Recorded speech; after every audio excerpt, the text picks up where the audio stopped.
Welcome back to Just Breathe, everyone. I am thrilled that you are here today, and I am absolutely so excited for the interview that you are about to listen to. Ray McDaniel was on a few years ago, and you all may remember because it is a favorite episode of all of yours. And I am just thrilled to have this conversation with them. And there's so much that just has been happening that we're going to discuss and that they will update you on. So without further ado, Ray, I'm so thrilled you're here. And I would love to just start off by talking about gender freedom. Yes. So I am thrilled to be back. We had such a great conversation a couple years ago. So I'm just excited to dive in. What do you Yes. want to know about gender freedom? Let's Oh, dig in. it is a big topic and Yes. and one that we will circle back to many times during this conversation, but you have written this new book and it is your work is all around, and I think this is a broad term, right? We're using gender freedom as a very broad term, but really encompasses your work, which is a little more specific. You work with non binary and transgender individuals. And so I'm guessing, and I would love to know, if this is how you're kind of framing this, right? As gender freedom, as people are exploring, right? Yep. That Okay. is, you are right on track. So, my book, Gender Magic, is based on a model that I created called the Gender Freedom Model that is talking about how do we help people explore and transition, if that's what they want to do, their gender with more play, pleasure, and possibility. And you're right that this is a topic and an idea that goes far beyond just folks who are trans or non binary. We all get put into this tiny little box of gender when we are born, and we have all of these expectations that go along with it.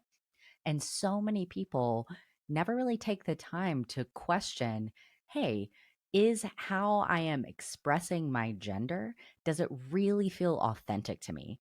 Are there ways that I am holding myself back or limiting myself where I could be experiencing more freedom and more pleasure in my life? So I love framing the conversation about gender transition within this larger idea of gender freedom is something for all of us, regardless of how we identify our gender. I love that because it does give permission, right? Exactly. And I think it's one of those things too where, to your point, I mean, for as long as we can all remember, it has been such a binary and a check the box, and you don't even really think about it. You don't really think about how much you align with the box that is checked. And so, or to think about gender in a very nonlinear way, and that throughout your life, you are going to identify in very different ways. Yeah, exactly. We think of, well, let me back up. If we think about teenagers, they try on a lot of identities, right? Mhm. Some of them stick, some of them don't. That is a very, very normal part of identity exploration for everybody. And we don't put so much pressure on teenagers exploring pretty much any other facet of their identity to decide with a capital D. We give teenagers and young adults a lot of freedom to explore themselves in many, many different ways. But somehow, when it comes to gender, we get very panicky very quickly about, oh, goodness, this person is exploring gender. Whoa, gender. Uh, and I like to invite people into the idea that we might name our gender in different ways over our lifetime. We might, experience it in different ways, and we might express it in different ways over our lifetime. And that is also a very normal part of self growth. Just like any other part of identity, some people might understand those things about themselves very early in life. And other people, it might shift and change over their lifetime. I know that was my experience of it. Right. Well, and I think too, I mean, a lot of that, there's so many factors that go into that, right? The way you were raised, where you were raised, all these different types of things. And I love that you use the word panicky because that's what we were talking about earlier before we started recording, which is, I mean, again, it's like spot on, but it is that feeling. And I had shared kind of specifically with my third child who was actually on. I did a gender fluid panel at the beginning of this year, and they were Mhm. on, and a couple other people, and you know, they're able to be very articulate about this, which I find so beautiful and wonderful. And then, as other parents discuss what their child is experiencing, and even as my husband and I are experiencing this with them, it is it's panic. I mean, that's the total thing. And I'm doing this every single day, and I still have these moments Mhm. of, did I get their pronoun right? Did they are is it they to because they use all three. So Mhm. I have to check in. And so I guess, kind of what I'd love to know from you is, for all of the people out here who are panicking, what are your words of wisdom for, how not to panic, how to approach if their child is using, he, they, or she, they, or he, she, they, how to approach that in a way that is, I want to learn, I want to understand, I want to support you. And I'm just a little bit slow, so please forgive me. I love that you brought this up. And to be a little tongue in cheek, just breathe is literally the first thing I would say. Whenever we have a panicky moment, like take a breath. It's gonna be okay. What I'm hearing is that we're talking about two different types of panic. So there's panic number one, which is, oh no, my child is exploring gender and gender is a big deal, which we can take a breath. And if we come to the conversation with a lens of gender freedom, Mhm. gender is just one part of our identity that we will explore and learn more about over our lifetime, just like any other part of our identity. So it's really not that big of a deal for anyone to start exploring that for themselves, no matter what the outcome of that exploration. Panic number two, which I love that you brought this up, is a panic over, oh no, I'm going to screw up, right? I Mhm. care. I'm an ally. I'm an advocate, and I'm not always going to get it right. And I may use the wrong language or accidentally use the wrong pronouns. So the thing I would say to that is to slow down. First of all, a lot of that panic, and I'll use myself as an example. I have such severe name panic when making introductions. And this isn't even about like a transgender identity. I will have somebody that I have known for like 10 years. I know their name deep in my soul. I know it. But you ask me to introduce them to somebody else at a party, and suddenly my brain is like, oh no, I don't know names. What are words? And I just can't do it. I can't do it. I'm so bad at it. Um, and it's because I want to get it right. And my brain is like, oh no, don't screw it up. I think that people get in the same place when it comes to using pronouns. So when you slow down, you're able to just kind of cut that panic response a bit and just be a little bit more mindful. It's okay if it feels a little abnormally slow to you. Mhm. That is you getting your brain into the practice of using new pronouns for somebody, of being thoughtful about using multiple pronouns that feel the most congruent for somebody that day. So, a lot of it is about number one, giving yourself permission and accepting that you will make mistakes and it doesn't make you a bad person, correcting it if you do, right? Right. Do your own learning. correct it in the moment, apologize if you need to, and just slow down in the future, which is a very, very basic thing, but it's very powerful. Right. Oh my goodness. See, actionable. Thank you.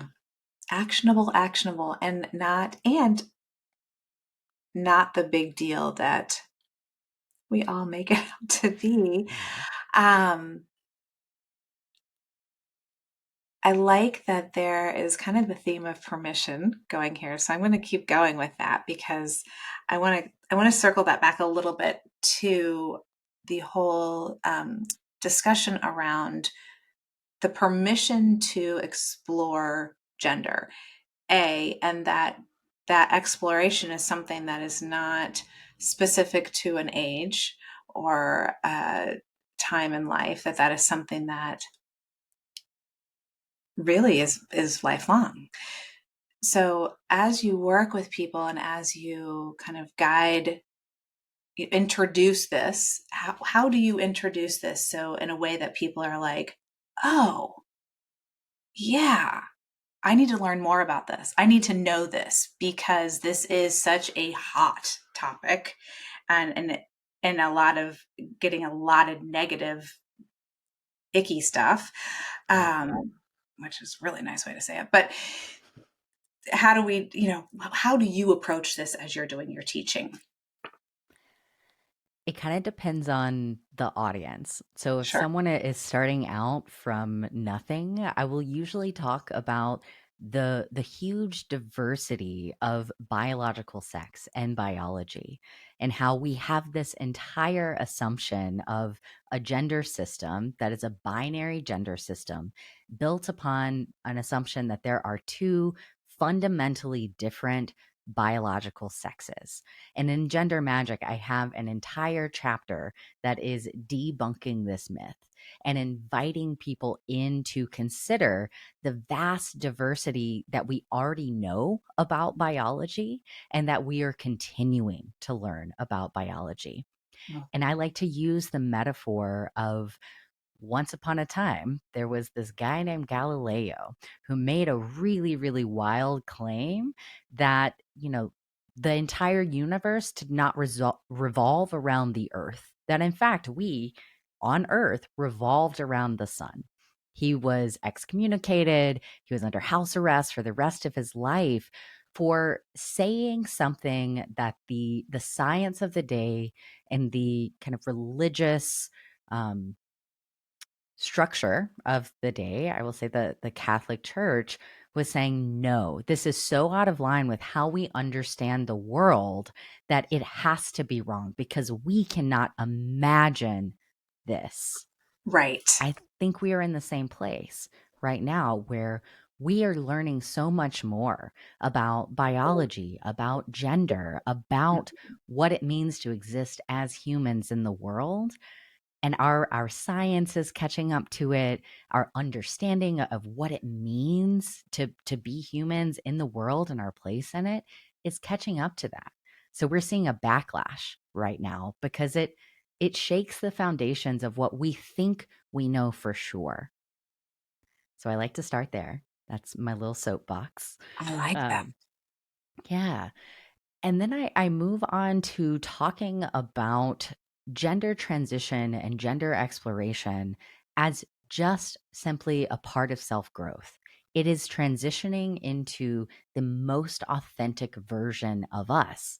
And I don't know about you, but I plan to never arrive at the most authentic version of me, right? Because that means that you stop changing, you stop growing. And I never want that in my life. So Right. it's always something that we get to negotiate within ourselves, that we get to Mm. understand more of, and it is certainly not a cause for panic. It can be a really beautiful part of authenticity and understanding ourselves. Right. Well, and I think it's one of those things that many people do not realize is even available to them, right? It's one of those, you don't know what you don't know. And once you start learning, once you start kind of peeling away these layers and realizing, oh, I mean, for many people, it's that again, going back to the word permission, but I'm allowed to do this. I'm allowed to grow in this way. I'm allowed to like consider these other thoughts and consider all these. And so I think, this is one more beautiful thing. And I love the way that you framed that, because that is, I'm always trying to think of, as we discuss this, not, you have your discussions like within your families, right? You have with people who are peers, you have discussions with people who are younger, you have discussions with people who are older, and there's Mhm. all different, varying belief systems there, right? And rates of understanding. And so I love that this is a very, the way that you have framed this is in a way that is so easy to understand, because it relates to something that we already know to be true. Mhm. And it just makes total sense, because with anything, with any big change, there's always a huge uproar, right? People are resistant, people are freaking out. And, there's of course all these different layers to what's going on right now as well. But that just is, I don't know where my point was there. I kind of lost it in the middle of just kind of being like, wow, this is so cool, because what I like is that, especially people who are a little bit older, I think for our, Gen Zers, definitely the Gen Alpha, like they've got this, right? Yeah, But they're on point. they are like, it is no, they're like, why are you talking about this so much? Stop talking. Whereas, millennials are awesome. Gen Xers are like, we're catching up, and Uh-huh. we're getting it. We're just a little bit slower. But I think that this is great information because it's like that, oh my gosh, like I'm allowed to think this way. I'm allowed to consider this, and I'm allowed to continue growing. Like that wasn't just for my teen years or when I was in college, and then it's just, well, that's who I am, right? Exactly. How cool is that? I love that permission idea. And one of the things that is so magical to me about gender magic, if you will, and gender freedom is that it is about intention, not necessarily changing anything about yourself. Not for everybody. For some people, it might mean changing a lot about yourself. But Right. for other people, it it just means being able to relate to your gender with more intention. So Mhm. one of the people who was helping me on the backside for editorial things with the book was talking to me as, she was reading it, she was learning things as she went, and she was like, "You know what? I realized that I had never actually considered my gender." So I took a moment and I went through the exercises in the book, and I realized that I am in fact a cisgender woman, and I have no doubts about that. And I love being in this kind of traditional way of expressing that. I love heels and dresses, and that feels good. And so it gave me permission to dive even deeper into affirming my own cisgender gender and to be able to relate to that part of myself with so much more intention and owning that this is who I am authentically. Right. And you don't ever think about that. I mean, that's not No. something that we think about typically in a very conscious way. So the fact that you've even given exercises in this book for us to go through is awesome, because I think this is just a fun, interesting way to really not only relate to yourself, but be able to relate to other people, and to have conversations around this in a way that just opens this up. And I think anytime that have these conversations and offer this education, I mean, that's what gets rid of the fear, right? Exactly. So, um, so this kind of just leads into, the thing that I'm really dying to talk to you about, which is when we talked a little bit about this earlier, but how to really, there's a lot of discussion. I think that's a nice way of saying it. That's a There's very mild way there's of saying that. there is a lot of ugliness. Let's just there's hate, there's misinformation, there are terrifying things that are going on um, legislatively, to other human beings, just violence, flat out violence that's occurring. And so in your work, this is a very, very important piece of work that people, kind of to this very last point, having knowledge is one of the biggest and easiest ways to dispel fear. How Exactly. do you approach all of this that's going on? Do you approach all of this that's going on? I know that you do. So how do you do it? and do it in a way that is teaching and not allowing yourself to get kind of tangled in the ugliness of it all. Such a good question, and I think there's so much in there to unpack. I mean, we know that 2022 and now 2023 have record numbers of anti-trans legislation that has been passed, that is trying to be passed, primarily targeting trans youth. But now we're seeing what really we expected to happen all along, which is expansion of that to target trans adults Mhm. and to be able to minimize or completely keep them from being able to access medically necessary medical services. Right. So it's very scary. It's very, very scary. We are seeing an uptick of hate in gender magic. It's really interesting, Heather, because I started writing this book in early 2021. So the landscape has changed a lot since Yeah. I have started writing the book. And I had to update the introduction at the very end of the process because of everything that has been happening. And a big tenet of gender magic is, hey, I want to help people explore and transition their gender with less suffering and more ease, and to bring more pleasure and joy and connection into that process. And Right. there was a part of me that looked at everything going on and said, what am I doing? How can I sit here and say that gender transition can be easier and can be full of joy when we are sitting in this sort of political atmosphere? But when I stepped back, it really hit me that the message of gender magic and bringing more joy and pleasure and connection into people's lives and more authenticity is more relevant than ever, because in the middle of everything that is going on that is hard and violent in many ways, trans folks and allies have to be able to connect to Mhm. themselves, to each other. We have to be able to have at least moments, if nothing else, where we are experiencing pleasure in our bodies, where Mhm. we're experiencing joy. Because otherwise, what are we fighting for if not to live full and loving and healthy and joyful and connected lives?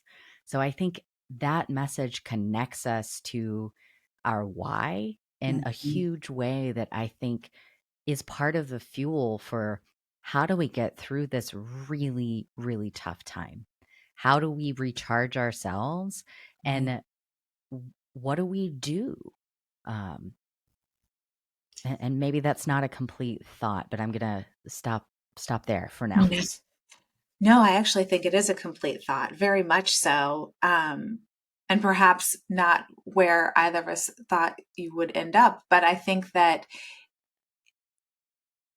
it perhaps is very wise advice, and just wise thinking, as because this isn't going to end anytime soon. No, So I always think of it unfortunately like, not. there are options. There's always options. We always have choices, right? So we could choose to get completely, wrapped up and angry all the time and just like, trying to fight anger with anger, right? Which Yeah. we all know is not effective at all.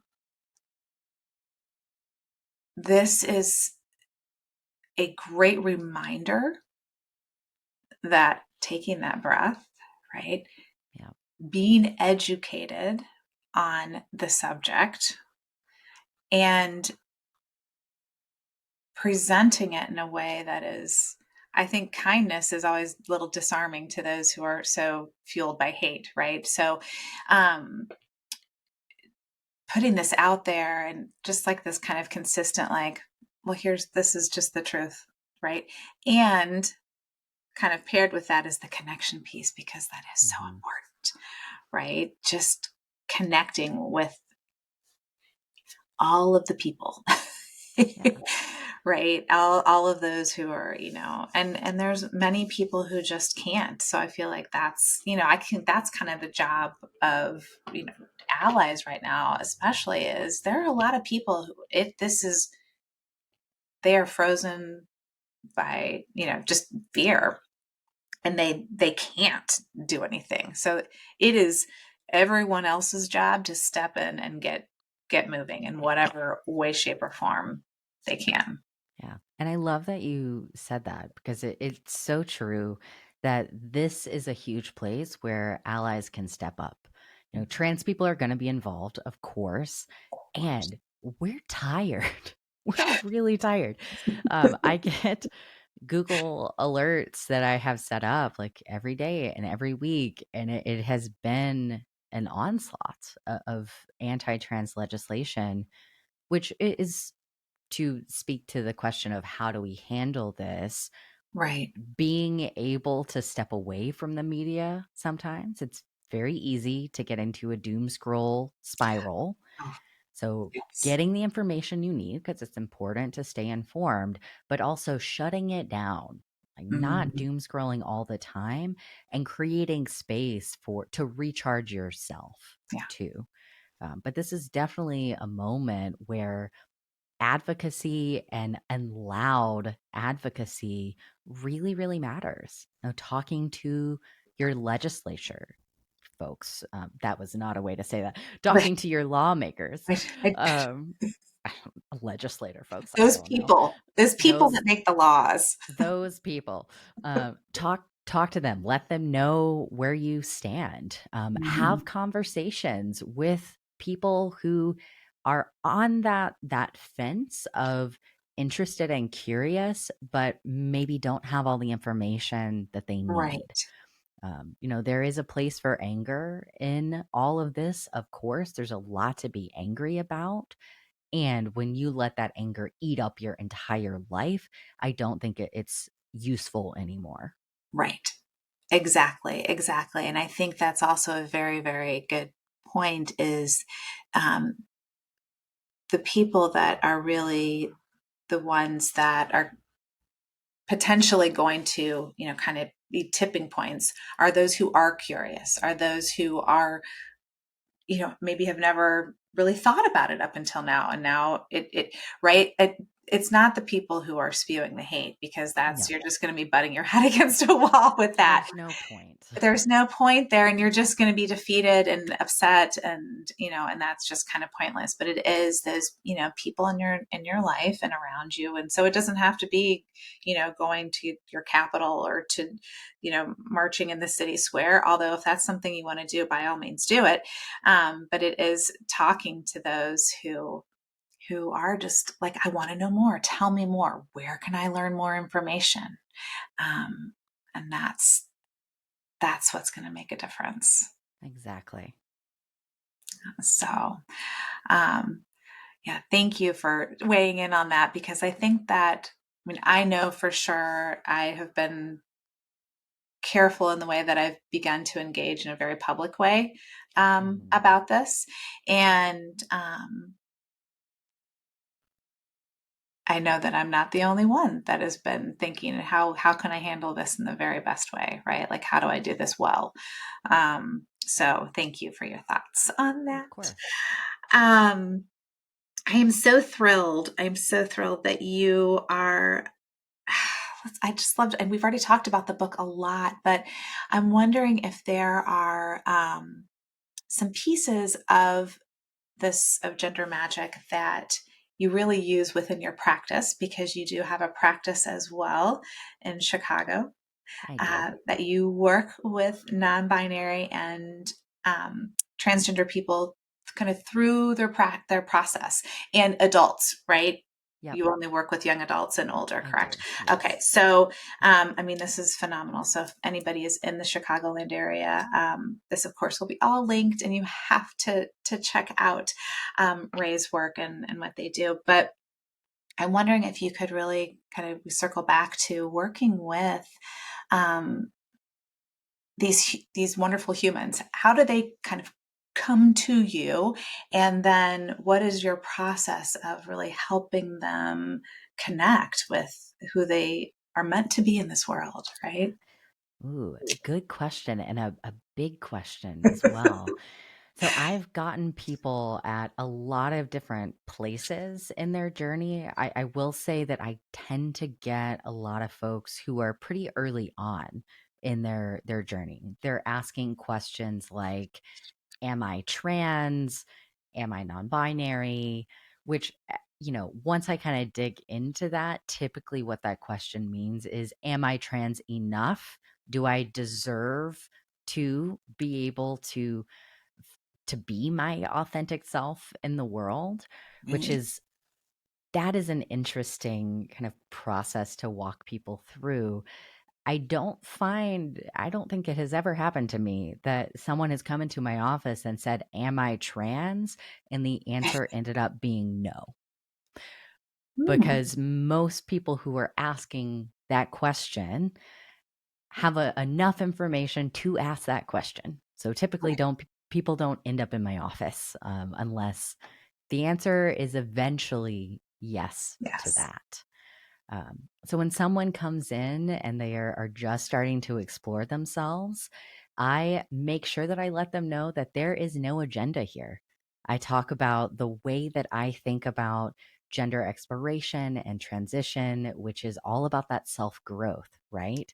That I Mhm. have no attachment to where they end up, except that I want them to be the most authentic version of themselves that they can be. And from there, we will typically walk through, well, what do you know for sure? So if your question is, am I trans? That's too big. That is not a helpful question at all. It's way, way too complicated. I like to get the questions down to, do you, for example, if you have a close friend and they use this set of pronouns for you, does that feel good? Does it feel not good? Are you not sure? Um, Right. in a similar way, do you feel lit up if you wear a certain type of clothing versus Mhm. another type of clothing? So I view it as, if you can imagine at the eye doctor, where they have the like, can you see better with this one or this one or this one or this one? And you have to go back and forth about a million times. And Right. you're Yes. just like zoning in on the data that is important to you in these really small little ways. That is the process. Does this feel good or does this feel better? Does this feel good or does this feel better? And you slowly build on that information so that Mhm. you are able to make decisions that you feel confident about regarding your own gender identity and your own body and how you want to express that to the world. Another thing that I bring into my work quite a bit, and I should say that the gender freedom model and my process of working with people is not linear at all. It's about core pillars that we will come back to a million times in different ways. Um, and those core pillars, like I mentioned earlier, are play, pleasure, and possibility. Okay. So the this or that I'm talking about, the kind of eye doctor, does this feel good or does this feel better? That's Right. part of play. We're just going to experiment. We're just going to see what we learn. There's no way to fail because we're just learning things about Right. ourselves. That's it. Pleasure brings in this idea of we all deserve to feel pleasure in our body. And then if we so desire to connect with other people's bodies, how do we connect with ourselves and those other bodies in ways that feel really good and really affirming for us? Building on that is possibility, which brings in chosen family. Who are our support system? Who Mhm. has our back? And how do we develop more of that intimacy in our lives? And then how do we take everything that we've learned about gender and ourselves and apply it to all these other aspects of our lives? How do you apply learning how to name and express boundaries? Learning more about how you want to show up in the world, learning more about what feels good and what doesn't. How do you take all of that and apply it to relationships and work and housing and what hobbies or things light you up in the world? How do we focus on creating a full life beyond thinking about gender all the time? Because that gets Right. boring, frankly. Yeah. Well, it's just one piece. It's It's one one piece, tiny piece. right? That is just happens to be under a spotlight and a microscope at the same time. Exactly. Exactly. And that's interesting, listening to like the number of just extraordinary possibilities. I think just that bit alone, like I would love every human being on this planet to hear that because it is so like if they could actually hear it, shows the vastness of the possibilities. There's not just Exactly. two, right? There are, and every single human being relates to that in a tiny different way, right? Like there's just something that's just a little bit different in each person. Um, Exactly. I love the way that and the way that you pose all of that in a way that's not threatening, that isn't scary, that isn't, oh, I need to like pressure to make a decision. Like there's no decision making. It's all just like what do you feel most connected to? So it really Mhm. allows the person to get into that space of being super connected because each question comes back to that. Absolutely. And people do make a lot of big decisions, and sometimes decisions that affect their body permanently.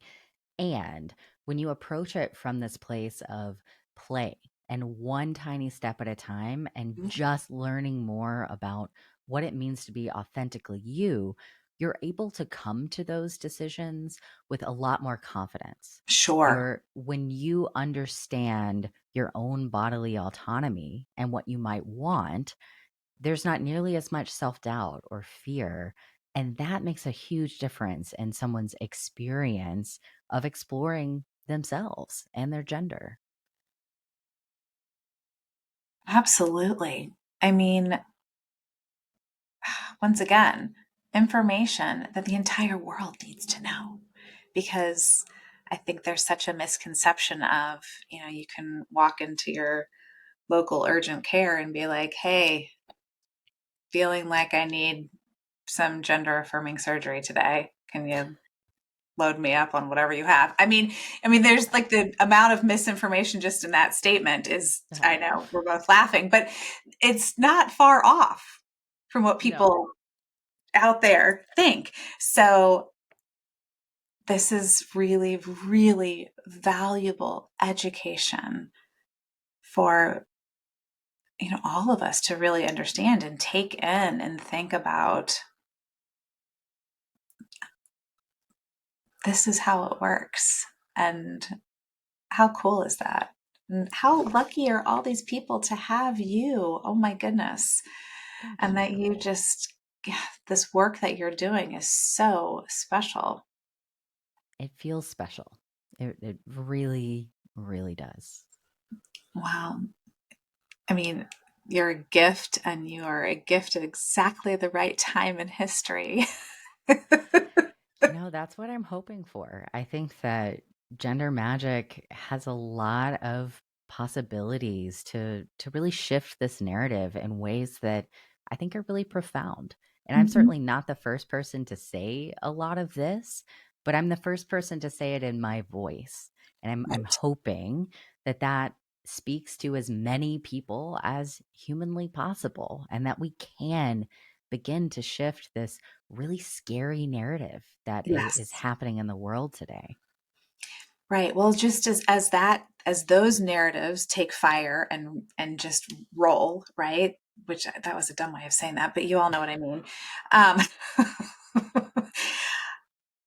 this is what we want to do with this book, and this book is being released today. So, Can't as believe it. I know, as Ray and I were recording, we realized this is the official release day. The book is being released. So I think that this is just let that be part of what we all do as the Just Breathe community is get this book into as many hands of people as we possibly can. And whether that's by sharing the link that's, in the show notes or buying copies and handing it out to every person um, whatever we have to do, because this is really, and it's presented in a way that is not, and I think this is the other really beautiful piece about what you do is it's presented in a way that is not in your face, or where one who perhaps is either on the fence or believes differently would feel threatened. Yeah, it is not an angry book. It No. is a book about joy and pleasure and connecting to yourself and other people. And so I hope that that gets through to people. And thank you. Thank you so much for sharing this with your audience, and for all the listeners out there who are going to support. It makes a big, big difference. It does. It does. I mean, it's the whole pebble theory, right? The ripple theory. Once again, what is wrong with me today? I've come up with the weirdest ways of saying things. I'm right there with you. The pebble that makes the ripple. That's what this is. So we're going to do that, and I'm a firm believer in that. Thank you. Um, so, is there anything else that you would love to just share while we're chatting? I feel like this is such precious time because, you know, I won't get you back on here for like a year at least. So um, excited. I'm so excited. So I think the thing I'd like to leave people with is that I truly believe that the world is better when as many of us as possible, all of us, have the ability to walk around as our most authentic, lit up selves. And Mhm. that's my mission. And I'm doing it through the lens of gender freedom. That's certainly not the only lens, but I invite you to join me in that mission to help create a world where people are free to be themselves, truly themselves, free from fear and free from shame, because that makes the world a better place. I could not agree more. Thank you. Thank you so very much. I do love that. So I am so grateful that you have been here today. And I just realized, so I'm going to cut right there, and then I'm going Sure. to make this a second piece here. My editor's going to love me. Um, because I realized I forgot to ask you my other question before we got there, but I No want that to worries. be our ending piece there. So, Sure. let's just go back and have that kind of the advice question. So, Okay. um, I would love to, if you have any advice or wisdom to share with either a young person who is kind of exploring their gender, whether it's just their gender in general, and or the parent of a young person who is exploring their gender, what would you like to share with them? Sure. So I can speak to both. If I were to talk to a parent, all you parents out there, I would say that the basics go a really long way, which is great news because that is low hanging fruit.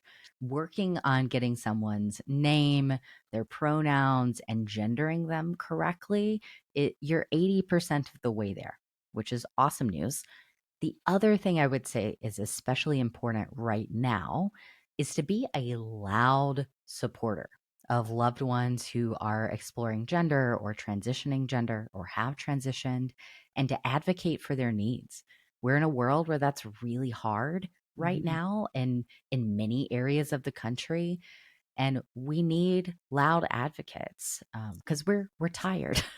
We don't want to do it all ourselves. So we really need you to be there and to stand up. And for any young person that is listening who is exploring gender or coming out, I would say in the realm of coming out, think about the who, what, when, where, and how. And what Mm. I mean by that is develop a plan of how you need, and in particular, you need to feel safe and supported in the process of sharing with others about your identity. So maybe that means bringing somebody on board, a close friend, or someone that you can reasonably expect will be supportive before you have conversations with people that are a little bit more questionable of if they will be supportive, or you kind of know that they're probably not going to be. So it's helpful to have that support system in your back pocket before you you put yourself out there in a way that might feel emotionally unsafe. The other thing that I would say is remember that discomfort isn't harm. You know, Mm. making someone else, or I should say, someone else being uncomfortable simply Mhm. because you shared who you are or you're expressing who you are to them, that's not your problem. No. That is about them and Mhm. their own discomfort and their Yep. own biases. You are not a burden for being yourself. That is absurd to think. So I just invite you into that idea that being you in the world is not a burden. And asking people to simply respect who you are in the world is a pretty small ask. Mhm. It really, really is. Thank you for saying that because so two things there that I just want to kind of highlight really quickly, which is it is not, that is something I say a lot. It is not about you. It is about them. Do not take that on. That's not yours to take on, Exactly. right? Be you. Oh my goodness. And circling back to the whole parent piece, thank you. I think one of the biggest things that parents are looking for and allies and advocates are looking for is direction. What can we do? Yeah. That's people are ready and they want to be helpful. They just don't know what to do or how to do it. So that is, a directive, a great directive. So thank you. Thank you so Of much. course. And I think the very simple thing, if you don't know what to do, is to ask your loved one what they need. Mhm. I think we forget that step sometimes. Right. Well, I think a lot of times we feel like we just know, right? If we're the Hmm. parent or the friend or well, we just know what that person needs. And it's so important to ask because I've been surprised many times with the answer. Not what I Yeah. thought. Okay. Right. Yep. So it's good. It is a good thing to do. Um, and it's okay if you haven't done it yet. Don't beat yourself up. Just start doing it. That's the Exactly. There's right. shame doesn't help. It does Let's not help, and, not all. we're all so good at doing that to ourselves. It's not helpful. We don't waste energy on that. So anyway, thank you. Thank you, thank you, thank you. It has been so awesome to have you here and just having this conversation that I was just looking forward to. So Thank you so much for having me. As always, a delight talking to you.